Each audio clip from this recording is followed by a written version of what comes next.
नमस्कार मंडळी. वायरे तुटल्या कळल्याबरोबर रुपेश ताबडतोब जागेवर जाऊन पोचलो. झाडात अडल्याशिवाय काहीच पर्याय नाही हे लक्षात घेऊन पहिल्या कामाचं नियोजन केलं. तवसर लागणारी सगळी हत्यारं घेऊन मागोमाग आम्ही पण जागेवर पोचलो. वायरमन जागेवर पोचलो म्हणजे गावातलो एक तरी माणूस येतलो आणि ती हजेरी मोहितान लावली. येतानाच यली ओढूक म्हणत गका घेऊन येलो. गकेन काय काम होण्यासारखं नसल्यामुळे रुपेशान त्याका करवतीचो पिपळो बांधल्यान आणि लगेच त्याका कामाला एक झाली काय नाही ती तपासून घेतल्यान. अजून कायद्याने इथे हजेरी लावून कामाक मदत केल्याने तवसर मी पोलाच्या टापेक जाऊन पोचलोय आणि थोड्याच यात पोलावरची सगळी यलकाटा सफाई करून खाली उतारले. आता बारी होती ह्याची आणि ह्याची सगळी सूत्रा अक्षयान हातात घेतल्यान. बघतोय तर काय जाग्यापासून डायरेक्ट घानाकच घेतल्यान. दोघे जण आपापल्या कामात एकदम तरबेज होता.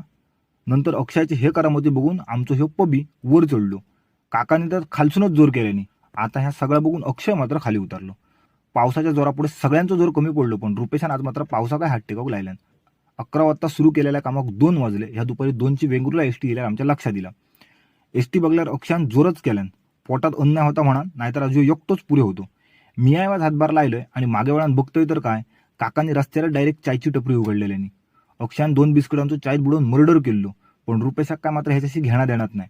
तिने पहिलं कामाचं शेवट केल्यान आणि माका लाईन चालू करूक पाठवल्यान. मग काय विषय आहे काय आपला तर तुमका माहितीच आहे. धन्यवाद.